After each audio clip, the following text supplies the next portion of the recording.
We're live.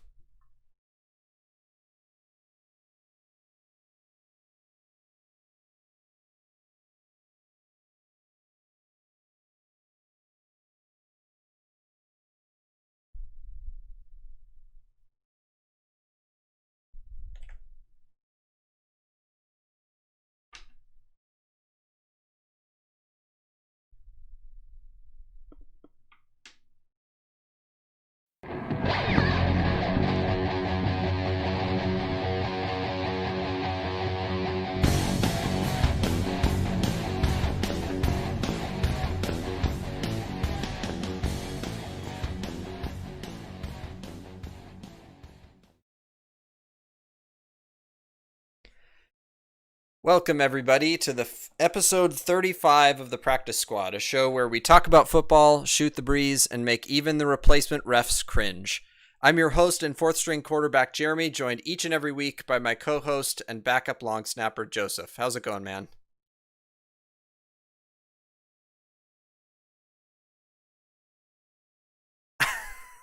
Well, you'll never know because there's no video for this show, so you can judge by whether or not you think my voice is muffled or not. I'll leave that up to you. So today is a special preseason episode. This season we will be live right here on YouTube every Tuesday, not Monday. You heard me correctly the first time. Tuesday at 7:30 p.m. Pacific.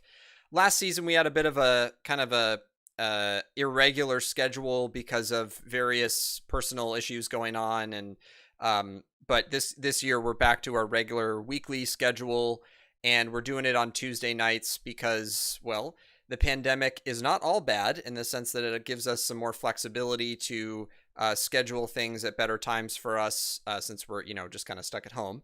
And also it allows us to avoid conflicting with Monday Night Football, which is always a positive. So if you like what you guys hear to this afternoon and want to support us, don't hesitate to like, share, and if you're feeling extra generous, subscribe. You can also like, share, and subscribe even if you think you could run this show better than us. So we've got a lot to talk about today. We've got our season warm-up with lots of special segments, and of course we'll close out the show with our week one predictions. So let's go ahead and dive right in. So Joseph, we've had a whole off season behind us. It's been 7 months since the Super Bowl, and we've been in this whole thing called COVID-19 for about 6 months. How have things been for you?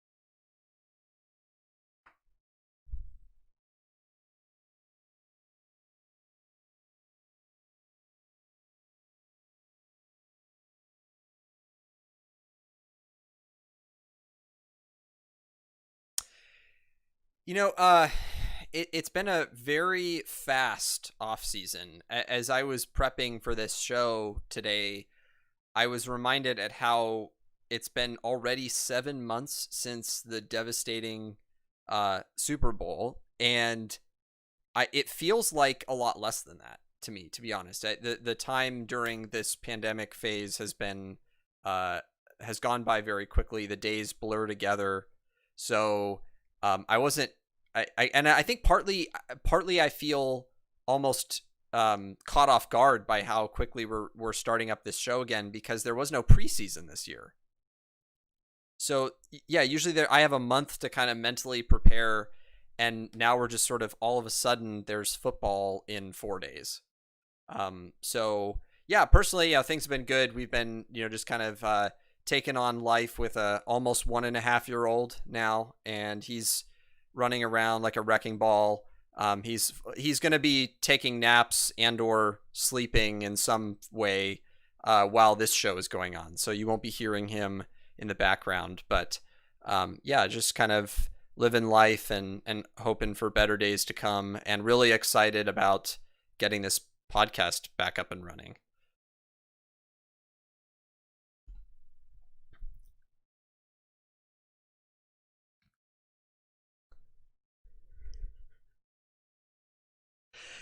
That's probably true. You're right. You're right. Oh yeah, he's a big guy. I don't even have to go to the gym anymore. I just have to walk him up the stairs. So we are, in addition to obviously the big changes to our lives happening in the backgrounds, and that's not just us, of course, that's you listeners as well. We're also making some changes to the show for this upcoming season that Joseph and I are both really excited about. And each off season, we try to talk about different ways that we can spice up the show, change things around to make it better, respond to feedback about things that may not have been so great.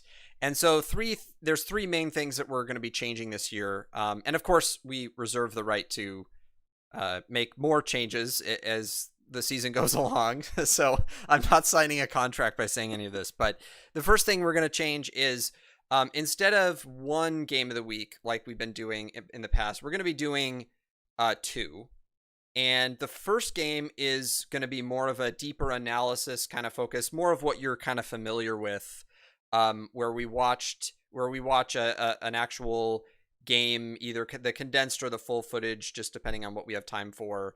And when I say that, I'm referring to NFL Game Pass, which is, if for you listeners, if you don't have NFL Game Pass, it's well worth the $100 if you miss games on a regular basis, or you want to catch games that are either blacked out in your region or games that are not in your local cable. It's a fantastic resource to check out any games. The only thing is you can't watch them live, but they usually post around 5 p.m. the evening after the games. And it's a great resource that Joseph and I have used that has essentially allowed this show to function on some level, because we're not able to watch all games live. But anyway, so we're going to be doing a deeper analysis with this first game. We'll announce what that game is going to be the episode before that week. So for example, today we're going to be telling you what the game of the week is for week 1, and then we'll talk about it next week, so you'll know what it is and you can watch it with us. And this is usually going to be an anticipated game, or a game that we're expecting to be good in some way, or expecting to be interesting in some way, might have a narrative that's interesting. And you'll know exactly what I mean by narrative when we actually tell you later in this episode what our game of the week is this week. Our second game of the week is going to be more based on just watching highlights, kind of what was fun about the game, what were some crazy plays that happened. You're not necessarily going to know what that game is, because Joseph and I are going to kind of look through the different games and decide which one we want to talk about after the games are done.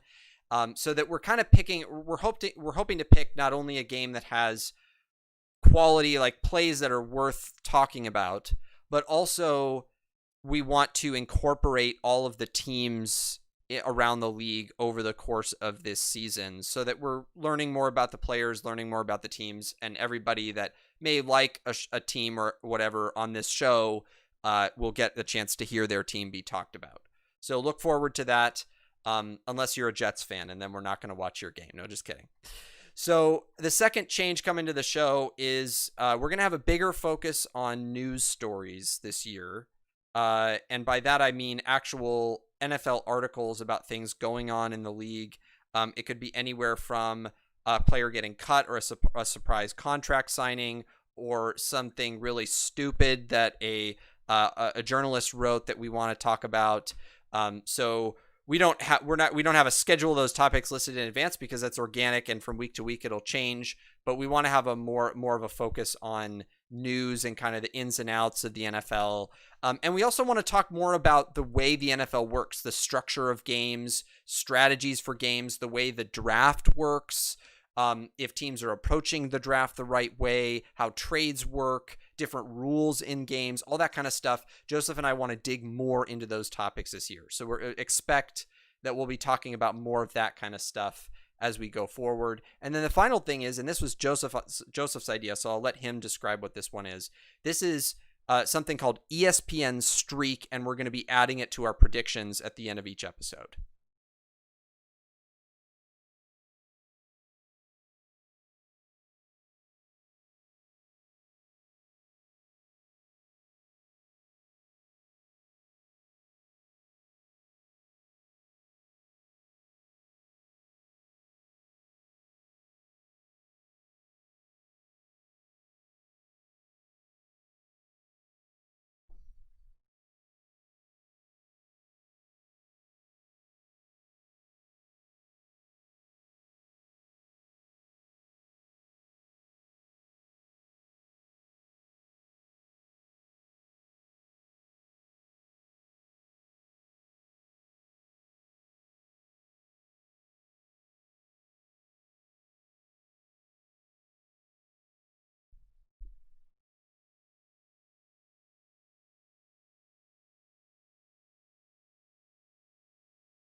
Cool. Yeah, so I'm really excited about that. I think that'll help spice up our predictions, and it'll just be fun, random predictions to make each week instead of just the same old game after game.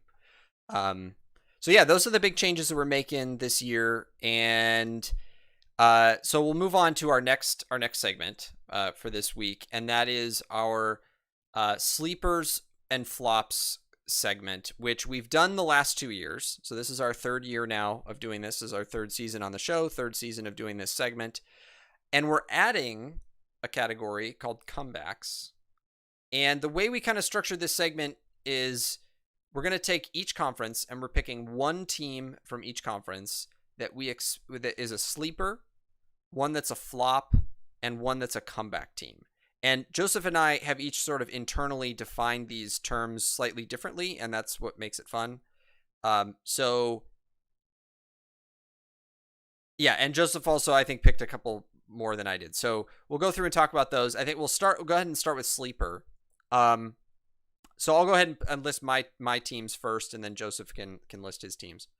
So for sleeper, for the AFC this year, I've picked the Colts. The Colts were 7-9 last year, and they were kind of coming off of the surprise Luck retirement, and I felt like they had a defense that was getting better and an offense that was starting to click a little bit more with Brissett. Now they've got Phillip Rivers, and so I'm expecting their offense to get better, and I think their defense is also better. They're in a division that is not too difficult to win games in, and as we've known from the past when Andrew Luck was the quarterback. And so I'm expecting them to do much better. And you'll find out in a minute whether or not I think they're going to make the playoffs. But they are my AFC sleeper. And then my NFC sleeper is the Cardinals, who were only 5-11 last year, but Kyler Murray is improving very rapidly, and they have a good offense and a defense that is still struggling, but I think they have some pieces to work with. I'm not expecting them to make the playoffs, but I am expecting them to bounce up probably 2 or 3 games this year and be a real headache for the teams in the division. So Joseph, what are your sleeper teams?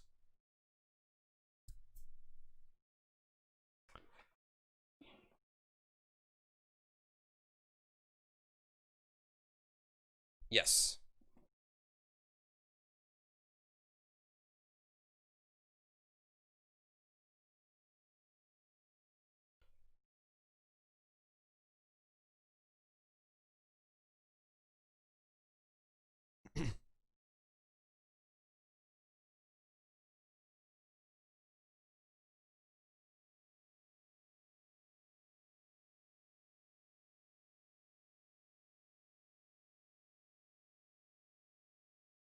Oh, forget the Cardinals. I just didn't see them. So I would have actually considered them, but I won't change my mind. So my two sleepers are the Falcons and the Cowboys. I think the Cowboys made good offseason improvements. Dak will regress a little bit, but I think he's better. He's better than what the skeptics say, but he's not as good as what people who love him say. He's somewhere in between, but that's still good enough. Expect Zeke to have a good year, um, and offensive line is still strong. Getting CD Lamb was huge in the draft. So I Cowboys are a sleeper, and then the Falcons. If you go back to the last 2 seasons, I think I've made the Falcons my flop in both of those, or at least one of those. I've been kind of hard on them, um, but I think they'll change things around. The NFC South quickly became one of the toughest, if not the toughest division this year, and I think they're a lot. Those teams are going to beat each other up, but I think the Falcons will improve and be better than people think. Okay. I think I had the Falcons as maybe a comeback or a sleeper team last year because I think you did, and I think I I think I have did because they had done well. I think it was 2 years ago, right? And then they were ended up being disappointing last year. So, um, it's funny to look back at your predictions and see how horribly wrong we were about a lot of things. Um, so our flops. So the flop from the AFC for me is the Patriots. And so the way I define a flop is not the way you might think. So a flop is not, oh, they went to the playoffs last year and they're now going to be the Bengals. That's not what a flop means because that would be too extreme. And most teams or most years, there's not even teams that go through drastic changes like that. What a flop means for me is the team did well last year. They were 12-4. They were in the playoffs. And they're going to regress more than any other team in the AFC. And especially given the quality of players that they still have, mostly on defense, I think, and a handful on offense. I think the transition from Brady to Cam Newton is going to be a really rough one for them. And it's possible they could bounce back the next year, or maybe get better way later in the year when it's too late. But I think they are going to regress. I don't necessarily think they're going to go 6-10, but I think they're probably going to drop 2 or 3 games. Maybe still make the playoffs with the new rules, but they're going to regress. And then on the NFC side, and Joseph, or this might actually surprise you a little bit, this pick, but I'm picking the Packers as my flop team this year. They are. I think there's still stuff going on behind the scenes with that team that is concerning. The fact that they drafted a quarterback in the first round this year and didn't tell Rodgers about it. He was shocked and infuriated for good reason, I think. Rodgers has also been on a little bit of a decline the last couple of seasons, and the team as a whole just when they go up against teams that are good, they tend to not play very well.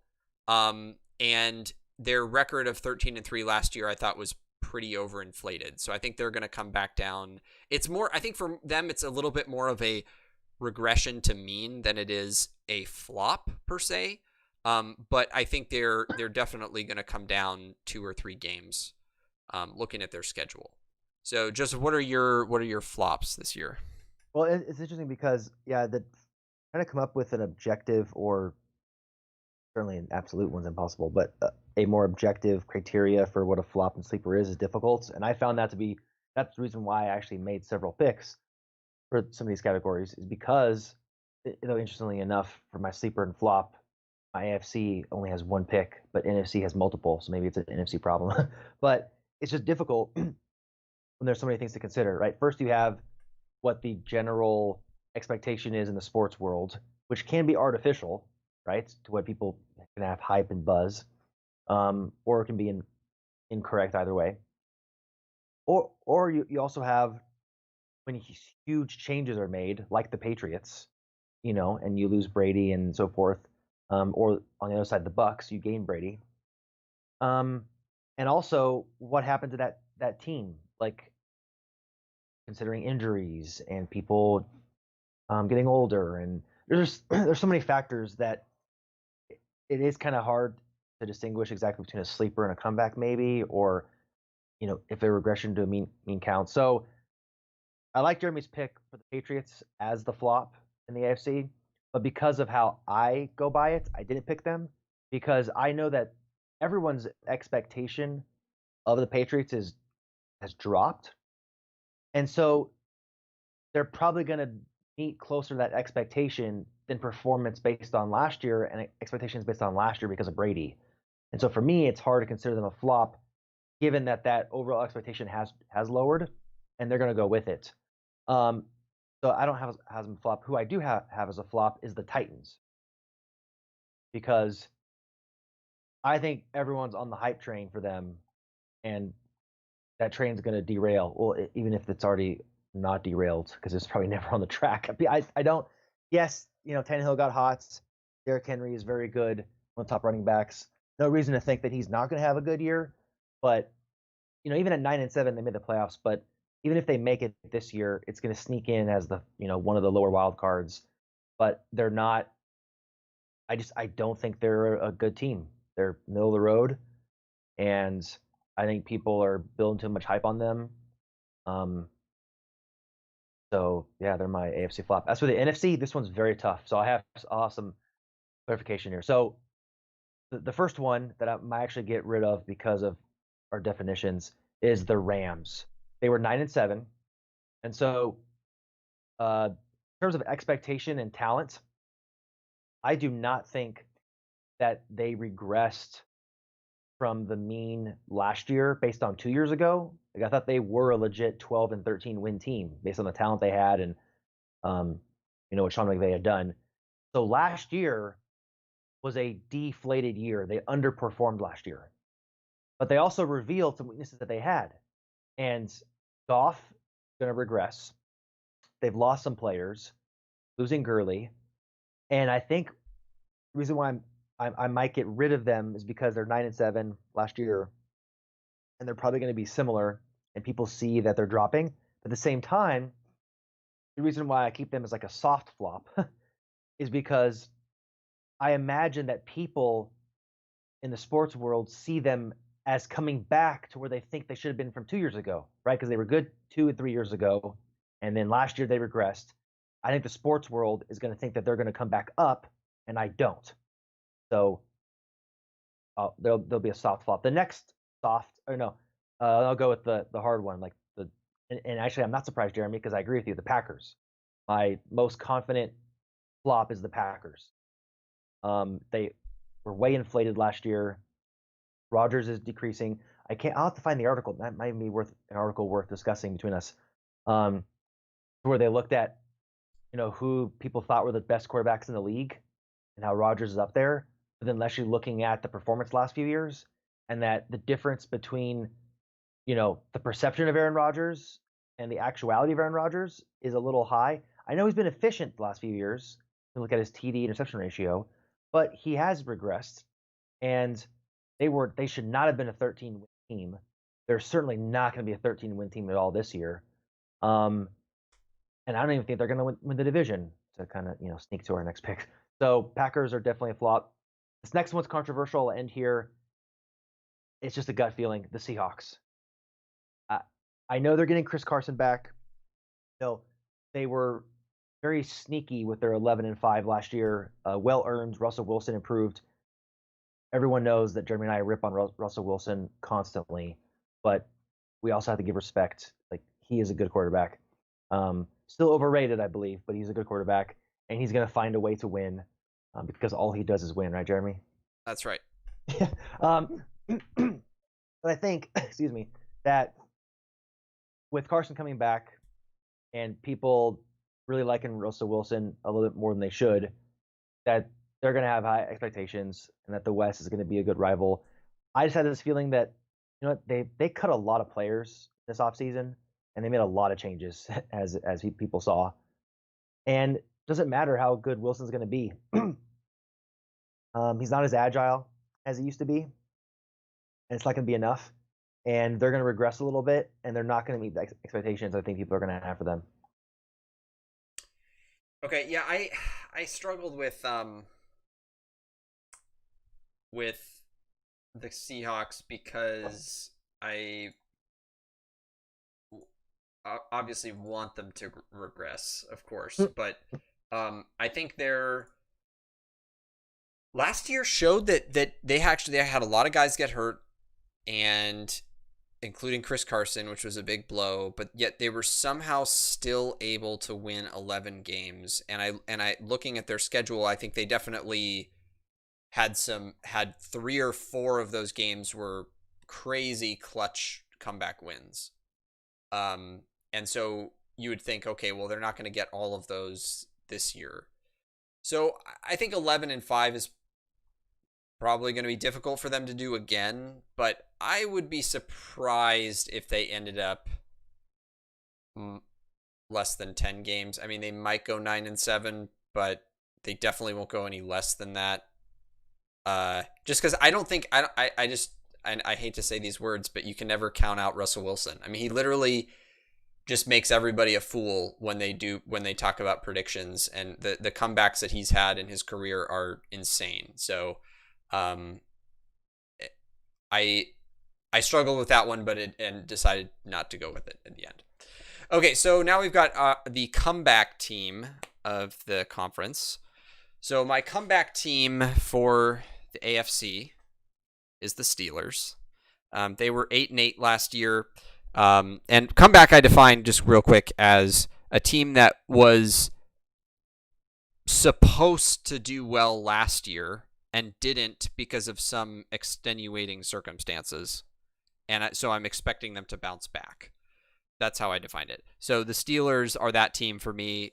Big Ben went down at the beginning of last season, and he's coming back. He looks pretty healthy. He looks good. He doesn't have much left in the tank, I don't think, but I think this year he'll be good enough to play, assuming he doesn't get injured again. Good enough to play well, I should say. So the Steelers have a great defense, and they've got plenty of pieces to work with on offense. I think they're going to be a scary AFC North team. I think they'll compete with the Ravens this year, unlike last year. So they're my comeback team, and then my NFC comeback team is the Eagles, and this is more of a, I think, regression to mean, or I don't know what you call it when you go the other way. When you, instead of not decreasing your games to the mean, but increasing your games to the mean, is it still the same term? I don't know. Okay. Well, Joseph, you were a stats major in college, so I would expect you to know these things. I was not. So my NFC team is the Eagles. They were really good 2 years ago. They have a lot of great defensive pieces. And then last year they just kind of fell apart. Wentz had a lot of issues. They were he got hurt, and I think they were going back and forth with a couple different quarterbacks, and then they were just devastated by injuries on defense. The game against, I think it was against the Seahawks in the playoffs, was the epitome of what happens to a team when you lose like 2/3 of your starters to injury. They were just beyond bad. And so it's amazing that they even went 9-7 actually. And for the longest time, it looked like nobody in that division actually wanted to win the division last year. But I think they're going to come back. I think they're going to be strong. They're not going to be a powerhouse team in the NFC this year, but they'll definitely be, I think, the best team in the division and a team that will compete with the best. And then you gave your two teams, right? Yeah, AFC is Steelers, and then NFC is Eagles. So I like your definition of comeback. Not what I used when I did this, but I do like it. And if I was using it, then the Steelers would probably be my team, or one of them. But I'm going to go with, for the AFC, I'll start them first. I have two teams, and I'm going off of Delta, like Delta in wins, and also a little bit of bias and kind of, expectations for the past couple of years. So the first one is the Bengals. They won 2 wins last year. I think Joe Burrow is going to be a big player for them. Overrated. I think they can win 5 or 6 games, and like a delta of 3 or 4 is pretty big. Next is the Dolphins, because people, well, one, they were not as bad last year that everyone, I mean, there's like, oh, are they going to be the next, 0-16 like the Lions were several years ago? Maybe they'll win one or two games. I was like, I knew they're going to be bad. And it was kind of frustrating that like I didn't really see people own up to it. Everyone's ripping on the Dolphins. After the first few games, they lost terribly to the Ravens and I think the Patriots. Like, oh my gosh, this could be historically one of the worst teams ever. But then when they got to like 3 or 4 wins, people just kind of shut up. It's like, no, that's not how it works. You own up to your terrible picks and to your hype and obnoxiousness in the beginning of the season and how you continue that. And then they stopped, and now it's like, oh, Well, you own up to it unless you're a journalist from ESPN, right? And every 90% of all sports analysts. So, yeah, I think the Dolphins are still going to be improving, and I guess in that case, I still consider them a comeback. Yes, they had a good draft, but that doesn't always fix the issues. But I still think they're on the uptrend. So I think the Dolphins, can do 6, 7, 8 wins this year. I really do. Especially, it does help that Brady's out of the East. Those are my two AFC comebacks, and then the NFC, the Lions. 3-12-1 last year. I just feel like the Lions have had many years where their record does not reflect their ability and how hard they played. And it's been a bummer because it's not just been like 1 or 2 years. It's been a lot of Matthew Stafford's career. There's just no way they're going to go 3-12-1, or even if you call it 4-12 or 3-13. Averaging the tie. There's just that's not going to happen. They're going to play better. They're better than that. I think they're going to have a 3-game delta, and they may not compete in the North, but they're going to fight hard. So they're my NFC comeback. I like the Lions. I was tempted to pick them, but I also wasn't sure what I expected them to do. So it was hard for me to say that they were going to come back to that. Whereas for like the Eagles, for example, I had a pretty clear picture of, I think, what they're capable of. And so bouncing back to that was a fairly clear metric, whereas a lot of these other teams, it was tough to really see, especially the teams that were really bad last year, like the Bengals. I don't know what they're necessarily coming back to. Yeah. But we'll see. All right, so and then of course this is material. The last few minutes, this is material that you guys can use against us and rip on us next year when we get it all wrong. But we'll revisit it next year and see how we did. So this next segment is rule changes in the NFL, and the biggest one has to do with the playoffs. But I'm going to save that for last, so that Joseph and I can talk about it, and then I'm just going to read through the 3 that did change.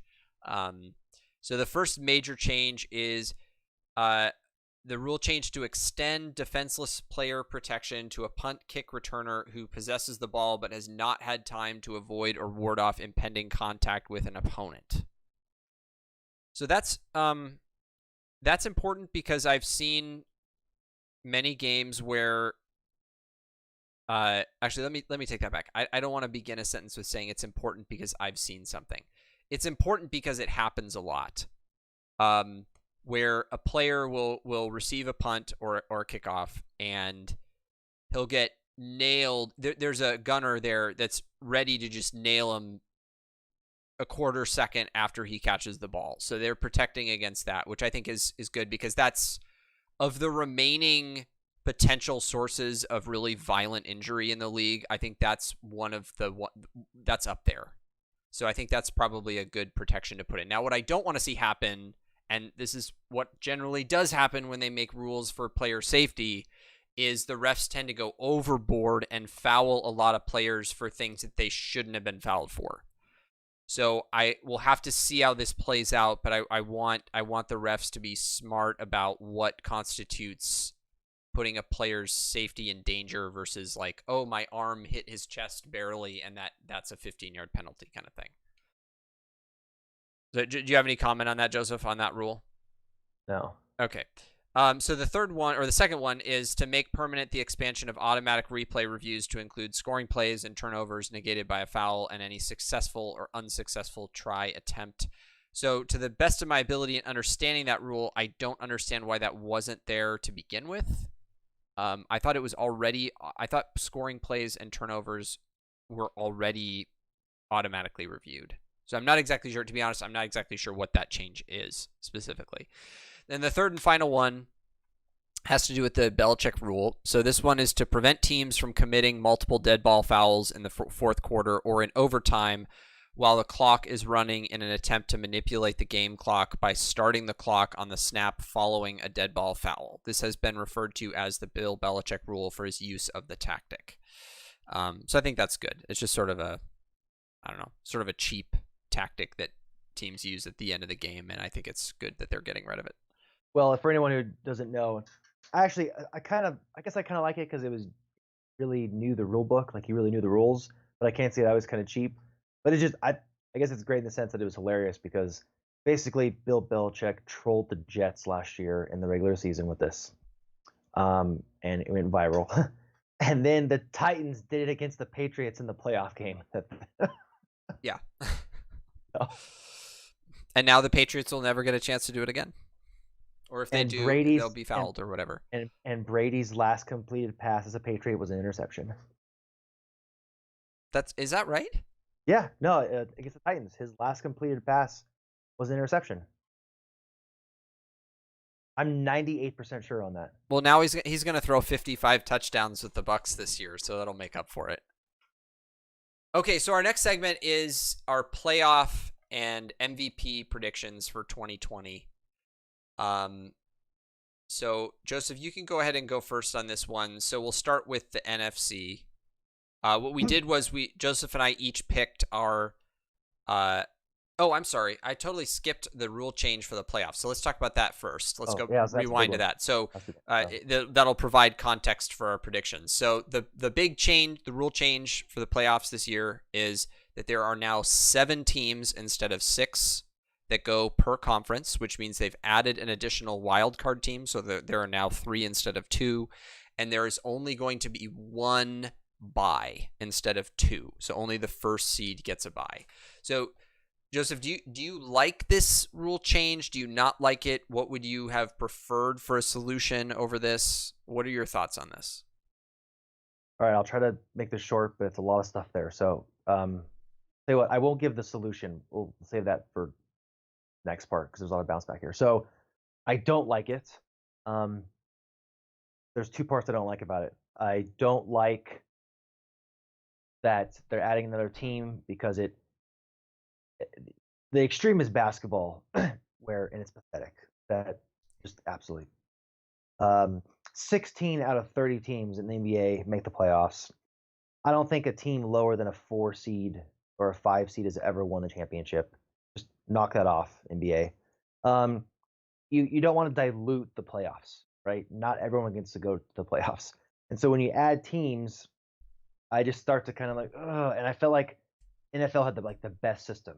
Outside of March Madness, I think NFL has the best playoff system in all of major sports. So, 32 teams, 12 make it, 2 bye teams. It's just great. Mathematically, it's great. It's perfect. And their reasoning is, but what happens when a 9-7 division team makes it and a 10-6, 11-5 team can't win? Get a wild card because of what? It's like, who cares? That's how it works. That's so rare. How often does it happen when there's a 2-win swing, where a 8 or a 9-win division team wins and a 10 or 11 wildcard team doesn't make it? So, and also, is that not contingent on the difficulty of the division and the conference? Like, there's other factors at play that could be changed before we just say, let's add another team to the wild card. So I think it's partially lazy. It's inconsistent. And what I really don't like is only having 1 bye.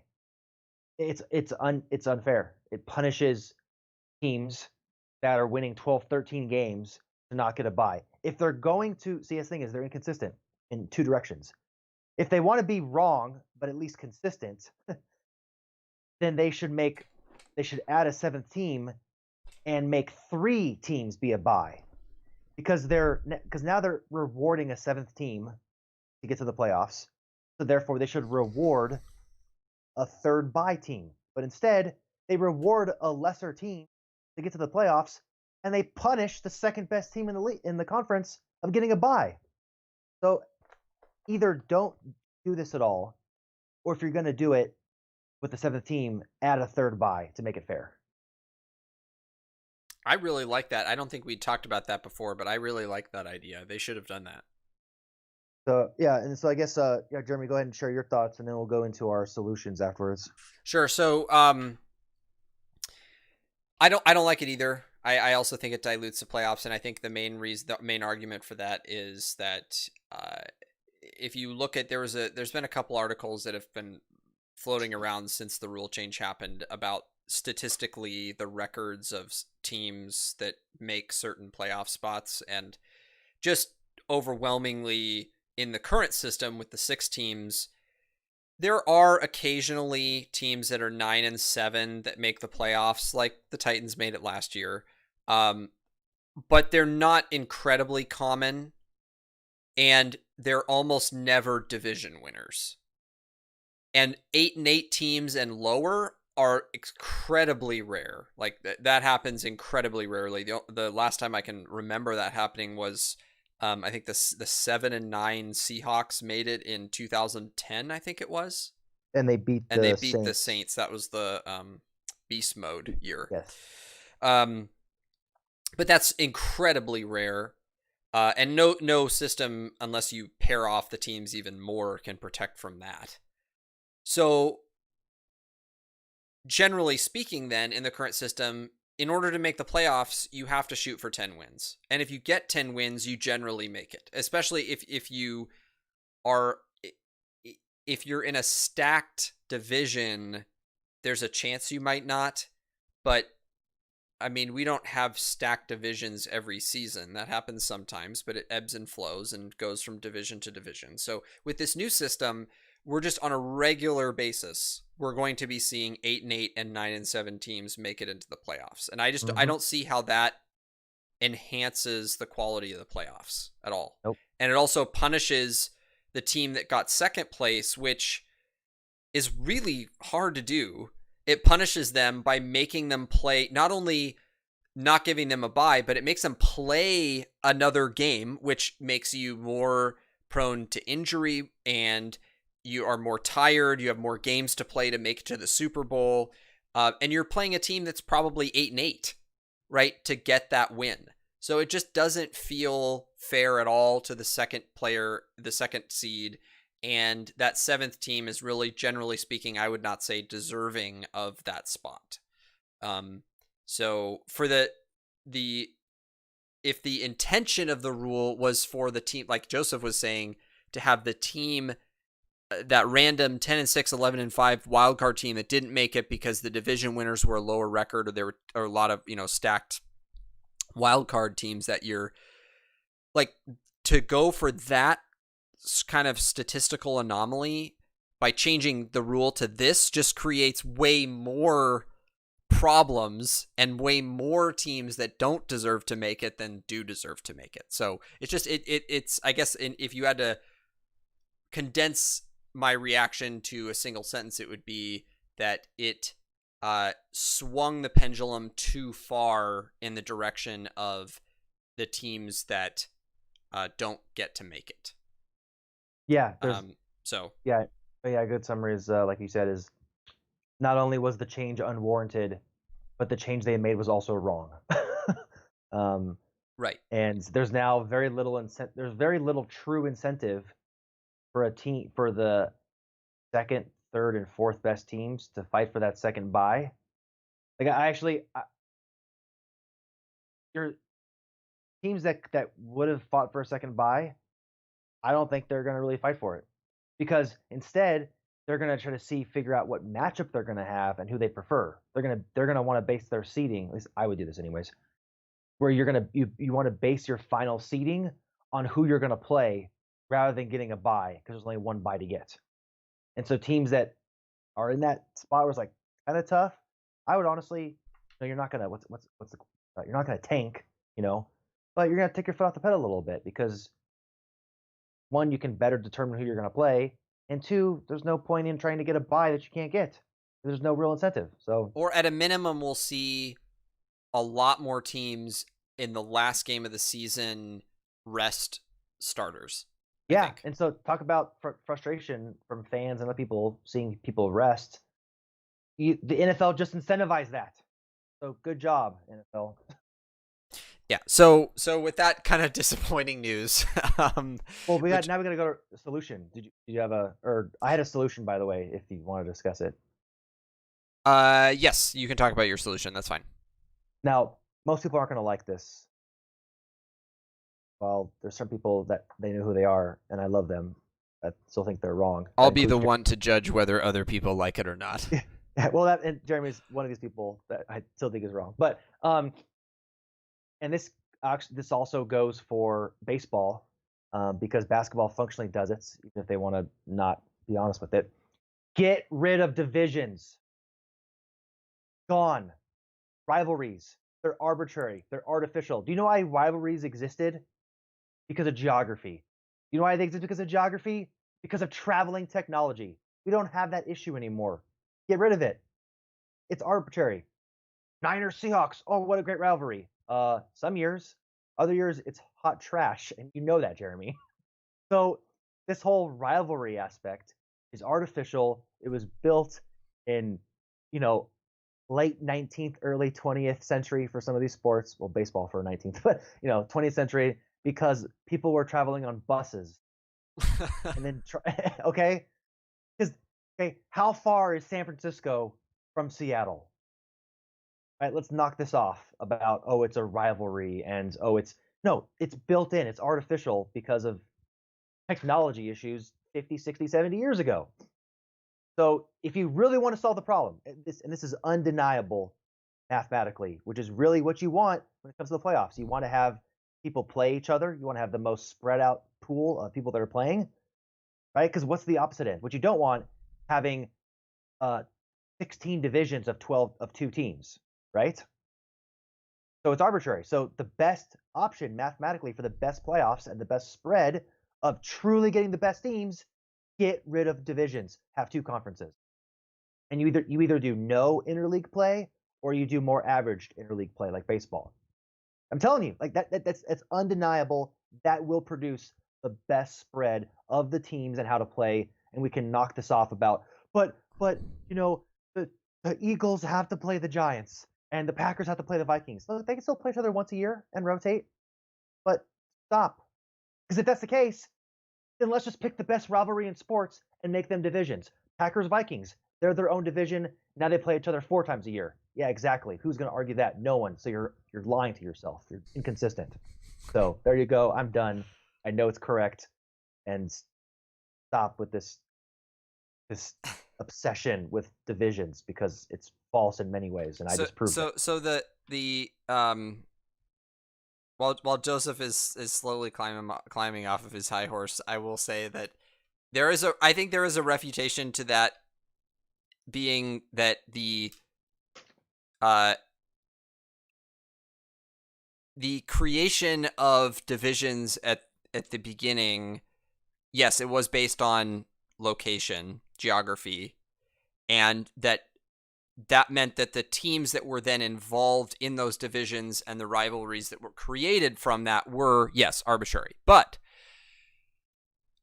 for the ones that have been around, they're not arbitrary anymore because they've been set in stone now for a very long time. So the Niners Seahawks one is a relatively newer one, just because the Seahawks have not been a team for all that long in NFL history. But the rivalry, as far as them both being good and playing each other, is there. And there's a palpable difference between attending and watching a Niners Seahawks game and watching a Niners Bucks game. And that comes from that sense of rivalry. Now, the fact that it exists doesn't then justify that the divisions are a good thing. It just means that I think there's rivalries that are meaningful to fans, and I think that adds value to NFL as a sport and makes it more fun for me personally. But that's a subjective thing. the So the okay. objective. I'll just finish with this. So the objective point about it being a non sequitur that divisions should remain because of rivalries, I think is correct. I would agree with you about that. The only thing is that I think because of the value of rivalries to mostly to audience members, but to NFL fans, maybe less so to players, that value, in my view, overrides any potential benefit that you would get from spreading those games out to either other teams in the conference or other teams in the other conference. So I like the current system, and I just think that we should have kept the 6 playoff teams and left divisions as is and called it a day. Right? I don't think that any changes were needed. I think we had a really good system with what we had already. All right, so I will give a clarification in my last refutation or point and sum that up. So, clarifying, I'm not saying that rivalries shouldn't exist for the sake of their existence. Like Packers Vikings is fun to watch. And you're right, there is an added element, and I can't ignore that. I can't, whether it's artificial or not, I cannot ignore that that's there, and it can be a good thing. What I'm trying to address is people who complain or try to address the issue of improving the playoffs or making the playoffs better and the means they go to. What I'm saying is this is it's fundamentally the best solution to get the best quality of playoffs, to know who the teams are, and to have the best quality of playoffs, and to deal with all of the mess that people complain about. Who makes it? This is like, it's undeniable. This solution will fix all those issues. Sure, yeah, because objectively you would by definition have the 6 or 7 best teams with the best records in the conference go to the playoffs. Whereas even with this change, there's still a chance that there's a stacked conference one year and there's an 8th team that gets left out. Exactly. So the fact that people want to make, I agree with you that there shouldn't have been any changes. Now I still would say if we still had the 6-team system, that's better than what we have now. But my getting rid of division solution is still the best one overall, though the 6-team is better than the current one. Because if you want the best teams to go to the playoffs and you want the best possible playoff situation, you get rid of divisions. If you don't want to do that, then go back to the 6-team and stop complaining about the 7th team if you don't actually want to get to the solution. It's like saying there's a problem and then not addressing it with a good or best solution and then giving it a weak solution, and then you're still going to complain later. So I'll just stop there. Yeah. Where you're coming from, we'll move on to the next segment, but where you're coming from with respect to the solution that they gave and the motivation for wanting a solution don't line up. And this is certainly not the answer. And I agree that if you wanted an answer for the problem that they identified, your solution would be better than the one they gave. Okay, so moving on to our playoff and MVP predictions segment. I will go ahead and list my teams for the NFC first, and then Joseph can list his. So what we did was we didn't rank every team in order, so when I list these, they're not in order. What I did do was I picked who I think the 4 division winners are going to be, and then I picked the 3 wild cards, and then who I think is most likely to get the first round bye. So in NFC, my division winners are the Niners, the Saints, the Vikings, and the Eagles. And then my wild cards are the Packers, the Seahawks, and the Bucks. And then my first seed team is the Niners. So for me, division winners are Niners, Saints, Vikings, Cowboys. And wild card is Packers, Bucks, and this is so tough. Was it between the Eagles and the Seahawks? No, the Seahawks and the Falcons, because I'll really quick. My number 1 seed most likely is the Niners, and it's mostly because the South is loaded and they're going to beat each other up. And so that same reasoning almost has to dictate that I pick the Seahawks. Honestly, I'm stuck here, guys. Falcons, Seahawks. Falcons are my sleeper. Seahawks are my flop, but the South is loaded. I'm going Falcons. Let's do it. Let's go Okay. Falcons. So we differ on one division winner and one wild card then. Yeah. Okay. And then in the AFC, I've got for division winners, I've got Chiefs, Patriots, Ravens, Colts. And then wild cards, I've got Steelers, Texans, Bills. Interesting. So I think we have the same teams, but we're flipped. Wait, I'm sorry. Did you have the Titans in there? No. Okay, yeah, okay. So for division, I have Chiefs, Texans, Ravens, Bills. Okay. Wild card, Patriots, Steelers, Colts. Okay, so then it's the exact same teams, right? Yes, Just but shifted. Just shifted. We shifted the Bills, Patriots, and we shifted the Colts, Texans. Yeah. Okay, and then who's your first seed? Chiefs. Same. Okay. Cool. All right, so our lists aren't too far off then. Okay, and then our last part of this segment is the MVP, our MVP predictions. And start with your third pick first. Go 3, 2, 1. Okay, so I went 3, and I guess this is in probabilistic order. So my third pick, and I'll just say this: he's on the periphery every year on the MVP list, I think. And for me this year, he makes third. Is Russell Wilson. So do you want me to go 3? Yeah, why don't we do 3, 3, 2, 2, 1, 1? Yeah, I actually kind of forgot about Russell Wilson. I don't know if that was subconscious bias or not. Can I clue you in on something? The league has not forgotten about Russell Wilson. So I would say that Russell Wilson and the person I have at third are competing for third, but my third is Lamar Jackson. Okay. He's going to regress a little bit. And last year, his overall performance, what people thought it was a little inflated. Did a cool actually, you know what? That could be a good topic. I did a cool project, I think, on proving that a few weeks ago.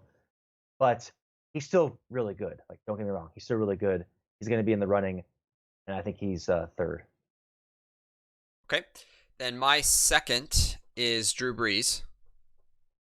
Yeah, this next one here, people might want to switch my 2 and 3, but they'll understand. My second here, little surprise, Tom Brady. Oh, okay. I think his arm, yeah, he's shown a little bit of decrease, but he still has shown some zip. So outside of an injury or like what happened to Peyton Manning, where like 1 year his arm was good and the next year it wasn't, I think he's going to go all out. I think he's going to have a little more fire. You know, maybe he got tired of winning with the Patriots. Maybe he got tired of Belichick. There's been some, speculation. Tired of winning. Well, at least for the same team. Only a Patriots player could ever say that. But it was probably more atmosphere than winning. I'll say that. But I think he's going to have a fire under him. They've added a lot of talent. I think he's going to go all out, and I think Brady's going to put up probably a top 3 or 4 season of his career this year. Ooh, that's a spicy prediction. Okay.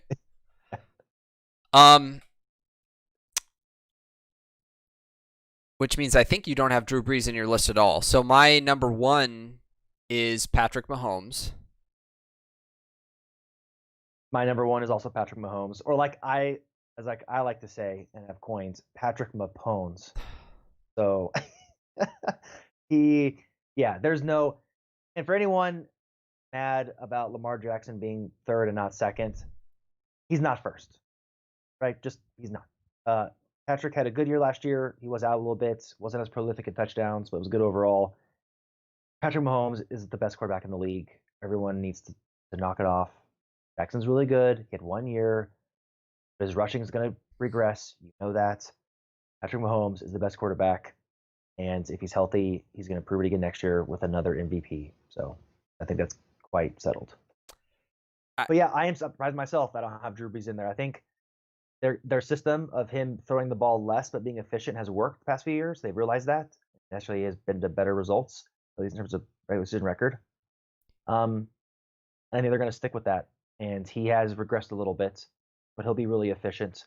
Yeah, I don't think Breeze. I don't even think Breeze will be top 5. I think he'll be. Really? See, that's interesting because I'm looking at the fact that he missed 5 games last year, and Okay, he might be 5th. He might compete for 5th, but I think Russell Wilson will be ahead of him, and I think Big Ben has a good chance of. Yeah, that's a big question mark how he's going to do this year. But I think Breeze just won't do enough. They'll rely on other players and hopefully the defense, and I don't think he'll do enough. All right, we'll see.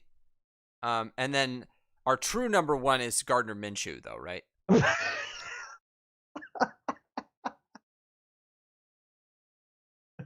This list was all fake. It was all just a lead up to Gardner Minshew. Okay, our 5th and final segment of our show is our predictions for this week. And like we mentioned at the beginning of the show, we're going to be adding in this modified version of the ESPN streak. We did not get a chance to do it this week, but we will start at our next show, so our episode 36. In 2 Tuesdays from now. But so we'll just go ahead and run into our week 1 predictions. Before I do that, though, I just want to remind everyone of how Joseph and I have performed the last couple of years so that you can keep us accountable and so that we can also lament the fact that, well, I can lament the fact that I've regressed. So in 2018, I had a 62.0% accuracy. That is correct predictions divided by total predictions, not including ties. And that also includes both regular season and postseason. So all the games over the course of the season put together. I had 62.0. Joseph had 61.7. In 2019, I regressed from 62 to 61.3%, and Joseph had a big bump from 61.7 to 63.9. So yeah. Joseph's going in the right direction. I am going to the doghouse, so I got to turn it around this year. I'll just chalk it up to, my apartment had a fire or whatever last year, and that's why I lost. No. It was towards the end. I had that epic comeback towards the end. I think that's true. Yeah, you had a lot of really good weeks at the end. I think it was a 10-game swing in like 3 or 4 weeks.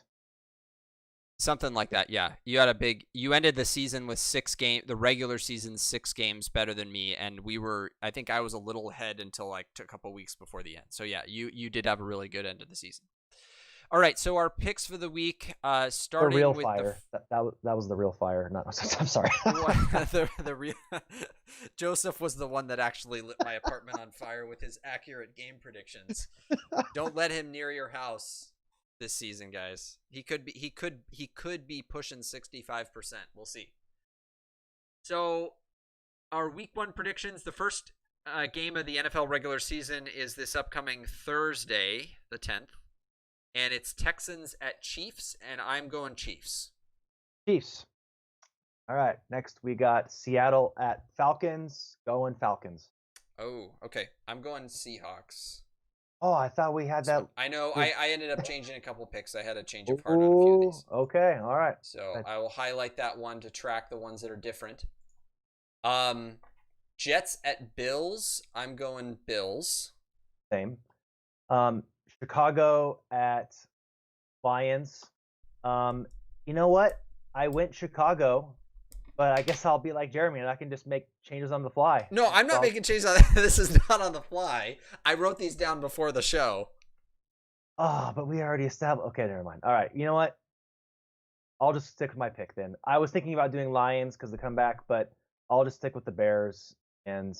Oh no! I mean, if you legitimately think right now, we'll forgive this week. If you really think the Lions is the right pick, go with the Lions.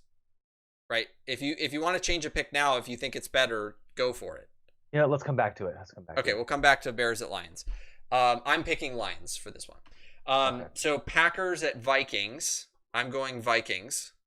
Same. Dolphins at Patriots. I wanted to, guys. But I'm not. Patriots. Same. Since I have it written out by the team name, not the city. So I have it Eagles at football team. I thought you were gonna say Redskins, and then we are gonna get a No, copy Eagles of at football team. I am picking the Eagles to beat the football team. Eagles have. Oh my gosh. Don't worry, guys. We're not gonna turn this into a political show. I'm picking the Eagles as well. To beat the football team? Yes. Okay. Yeah. Las Vegas Raiders. That's a big change, right? Yep. The Vegas. At the Panthers, going Panthers. Same. Colts at Jaguars. I'm going Colts. Same. The Browns at the Ravens. Guys, the Browns are going to improve this year, but this is not the game they're going to start, so Ravens. Same. Chargers at Bengals. This was a tough one, but I'm going Bengals. Same. Bucks at Saints. Wow, what a start. Brady's going to come out firing, but they got to build that chemistry first. They're in the Saints Dome, so Saints. Which actually, to be fair though, there are not going to be fans there. That is true. I kind of forgot about that. Although teams are allowed to pipe in noise. I don't know what the restrictions are on that, but they are allowed to pipe in noise. Whatever the restrictions are, the Seahawks will cheat and add more. Yeah, that's true. But yeah, I'm going Saints. Same. Cardinals at Niners. I'm going Niners. Cardinals. I'm just kidding. Niners. Okay. And then, wait, you have the next one, right? Cowboys at Rams. Going Cowboys. Ooh, okay. I'm going Rams on that one. So we're different on that one. Steelers at Giants. I'm going Steelers. Same. Titans at Broncos. This is tough, right? I mean, this is like competing for least game of the week. Yes. Or most difficult game of the week. Which, by the way, these Monday night matchups to start the season are not good. And it's not like that they would have been predicted as good from last year either. So I don't know what the NFL was thinking, making the first Monday night with two games to be these two games. Well, three of the 4 primetime games are lame. I mean, yeah, Cowboys at Rams, Steelers at Giants, Titans at Broncos. Come on. Yeah, yeah. So I'm going Titans, though okay. I wanted to go Broncos one time. And then back to the Bears, Lions. I thought about switching to the Lions, but I think I'm gonna stick with the Bears one, okay. And then it'll add some contrast because we've had a lot of similar picks, so I'll throw in the mix. Have a contrast this week. So. Okay, yeah, and I'm picking Titans over Broncos as well. So yeah, we have 3 differences: Seahawks at Falcons, Bears at Lions, and Cowboys at Rams are our different ones. All right, so our game of the week this week is going to be none other than Bucks at Saints, which there really was no other choice because, except for maybe Packers Vikings, because Brady, the Brady factor, Brady versus Breeze, and I think both Joseph and I and everyone listening right now really want to see what the Bucks look like. Yeah, I mean, again, not to just rip on the NFL for all their major problems 2 years ago against the Rams in the playoffs and not reviewing that play.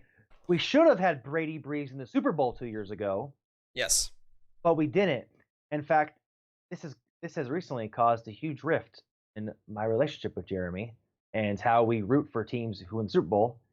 Because if the NFL got that problem fixed 2 years ago, the Saints would have beaten the Patriots, and I would not be forced to root for the Saints to win the next Super Bowl, so Breeze can have a second one, so I could join Jeremy in rooting for the Niners, because they now have to win, because he had apparently a rough few years, several years ago in college. Brother, I remember those. And obviously last year was tough. So NFL, look what you did. You guys couldn't get it right between Brady and Breeze, and now you're hurting our friendship. It's serious. We might actually split up the show over this, so just keep that on the down low. You know what? In all playful seriousness, take that how you want. I hope we do not get a Niners Saints NFC championship for everyone's sake. Let's not get that. Oh yeah, that'll be a heart attack. Every second of that game will be a heart attack for me. Okay, so that's our game of the week is Bucks at Saints. Watch it with us. We'll be discussing that in detail at our next show, which is not going to be this upcoming Tuesday because we're doing our show today just because this next week's kind of busy and has random different things going on with our schedules. So we're not doing a show on Tuesday. This is our pre-week 1 show. So our next show is going to be 2 Tuesdays from now, which is the 15th of September, prior to week 2. So we'll be discussing week 1 at our next show. So that's a wrap. If you enjoyed today's show or any of our past episodes 1 through 34, please like, share, and subscribe here on YouTube, as those are free ways for you to support our show. Don't forget to follow us on Twitter at The Practice Squad and at Neuralizer_. Just as a reminder, if you've missed past episodes, you can watch or listen to them right here on my YouTube channel. I typically upload immediately after the show, and you can go ahead and watch the show if you missed it that day. As always, thanks so much for joining us, and we'll see you next Tuesday. Peace.